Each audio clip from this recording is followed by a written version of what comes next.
Last month, someone in my community asked a question in our WhatsApp group. She said, I earn £52,000 annually. I work 50-hour weeks. I haven't been able to send money home in 2 months. Am I doing something wrong? 43 people replied. Almost all of them said the same thing. Exact same. Nobody told us this before we moved here. Nobody shows you the real number. The salary looks great on paper. Then the UK gets to it first. So today I'm making the video I wish existed when I first moved here. Profession by profession, real take home, real expenses, real remittance. And at the end, I'm going to show you something that most of us have never actually checked about the money we are sending home every month. Something that quietly costs us more than we realize. So stay till the end, it's worth it. Hey guys, I'm Sarika and welcome to Your Knowledge Buddy. Let's get started with section 1, which is the myth versus reality. My cousin earns £50,000 in the UK. He must be sorted. I hear this all the time and I get it. 50,000 sounds like a lot when you convert it to rupees in your head. But here's the thing, that number never actually lands in your account. Before you see a single penny, HMRC takes it. Now, income tax 20% on earnings above £12,570 and 40% above £50,270. National insurance 8% up to £50,270. Workplace pension minimum 5% employee contribution. Student loan for many. Then your actual life cost you, like rent, easily your biggest expense, especially in any major city. Council tax, utility bills, internet, and then transport, which can be Oyster card, which can be car insurance, it can be fuel. Now let's talk about food, subscriptions, everything else. What's left after all that is what is you're actually having for savings for yourself and for sending home. And I'll tell you this now, by the end of this video, we are also going to look at what sending that money home is actually costing you, because that's the part nobody ever checks. So let's move to section 2, where I will start comparing different professions in the UK. I'm going to start with NHS nurse, one of the most common routes into the UK for Indians and one of the most misunderstood financially. Now, band 5 salary approx is £32,000 in the UK. Monthly take home after tax and NI, which is approx £2,213. From the table, you can see the total expense are approx £1,360. Leftover approx £850 monthly. Typical remittance to India £300 to £500. Now, this is someone working night shifts, 12-hour days in one of the most demanding jobs in the country, and they're sending home 30,000 to 50,000 rupees a month while doing it. Remember that £400 number? We are going to come back to it. Now, moving to example number 2, which is IT and cloud engineer. Approx salary, say £55,000 in the UK. Monthly take home, approx say £3,350. Now, from the table, you can see total expenses, say £2,000. Leftover, approx, say £1,350. So, typical remittance, £500 to £1,000. Supporting parents, clearing home loans, investing in India. Now, higher salary, yes, but also higher rent, higher lifestyle, higher cost, higher expectation from back home. The pressure scales with the income. Now, example number 3, business analyst, one of the highest demand roles in UK tech. This one I know personally, it's my own job. Now, approx salary, say £50,000.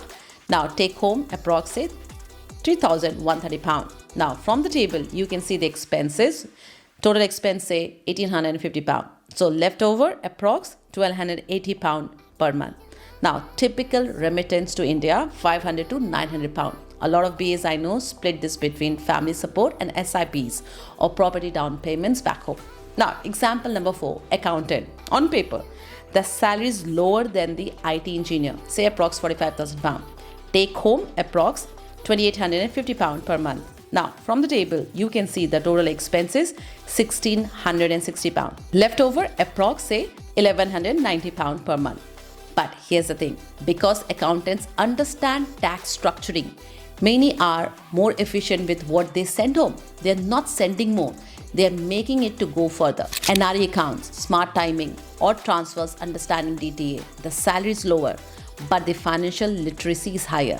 That's the different kind of advantage. Now, moving to section number 3, the number that puts this all in perspective. So across all the 4 professions, nurses, engineers, business analysts and accountants, we are looking at £300 to £1,000 leaving the UK every single month per person. Now multiply that by hundreds of thousands of Indians living here. The UK's share of India's total remittances went from 3% in FY17 to 10.8% in FY24. The single biggest jump of any remittance corridor in the world. India received $135.46 billion in remittances in financial year 25. The UK is now one of the top sources globally. Think about what that actually means. Indians working in the UK, paying UK taxes, UK rent, UK everything collectively became one of the biggest financial lifelines to India in the world in 7 years. That's not small. That's a movement. Now, moving to section number 4, the part that actually costs you money. So now we know that people are earning what they are earning, what they are sending. Now, I want to show you something that most people have never actually checked. I'm going to send £400 to India right now, live on 2 different platforms. Platform 1. This is one of the biggest names. You have definitely used it or seen it. Look at this. 0 fees. 0. That's the headline. Looks great, right? Now look at the exchange rate. The mid-market rate today. The actual real rate. What you see when you Google GBP to INR is 107 rupees to the pound. This platform is giving me rupees 103. So on my £400 transfer, 1600 rupees has just silently disappeared. No fee, but also not in my family's account. Now, I'm switching to Aspora. Look, there's a small flat fee. It's right there, upfront, and they're not hiding it.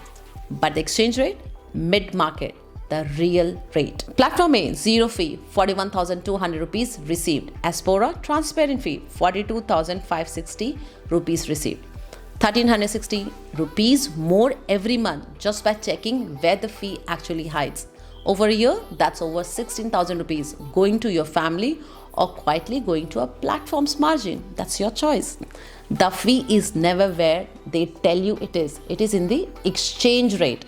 I have been using Aspora for my own transfers for a while now. It was built specifically for Indians abroad, and right now they have got something for you. There's a link in the description. Use the code there and your first transfer is completely free. Seriously, even if you don't switch permanently, just check the rate on your next transfer. 30 seconds, links below. Wait. Before you go, I want to ask you something. Open your last transfer confirmation right now, whatever app you use. Find the exchange rate you actually got, not the fee, the rate. Then Google GBP to INR and see today's mid-market rate. Drop the difference in the comments. Just the number. Let's build the most honest picture of what UK Indians are actually losing or not losing on their transfers. No judgment. This is just information, and it's information we should all have. If this video gave you a clearer picture of the salary reality, the cost of living, the remittance truth, please share it with someone back in India who thinks your life here is glamorous, or with a friend in the UK who's been on autopilot with their transfers for years. See you in the next one. Till then, keep learning.